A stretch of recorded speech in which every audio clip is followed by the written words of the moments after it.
मयत करणसिंग पवार यांनी आपली मोटारसायकल गहाण ठेवली होती. ती परत मिळवण्यासाठी त्यांनी पत्नी अरुणाबाई यांच्याकडे पैशांची मागणी केली. याच कारणावरून दोघांमध्ये वाद झाला. भांडण वाढत गेल्यानंतर त्यांचा 17 वर्षीय मुलगाही त्यात सहभागी झाला.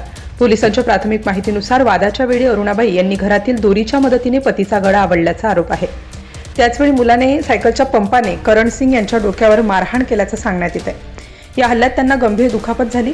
गळा आवळल्याने आणि डोक्याला झालेल्या मारामुळे त्यांचा जागीच मृत्यू झाल्याचं पोलिसांनी सांगितलं.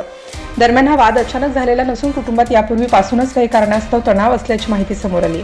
करणसिंग यांना दारूचे व्यसन असल्याचा आरोप असून त्यातून घरात वारंवार वाद निर्माण होत असल्याचे सांगण्यात आले. तसेच त्यांनी कुटुंबियांना विश्वासात न घेता शेतजमीन विकल्यामुळे पत्नी आणि मुलाच्या मनात नाराजी होतीच. या पार्श्वभूमीवर दुचाकी सोडवण्यासाठी पैशांची मागणी केल्याने वाद अधिक चिघळला. घटनेची माहिती मिळताच चाळीसगाव ग्रामीण पोलिसांनी या प्रकरणी पत्नी अरुणाबाई पवार आणि 17 वर्षीय अल्पवयीन मुलगा याला ताब्यात घेतलं असून पुढील तपास सुरू आहे.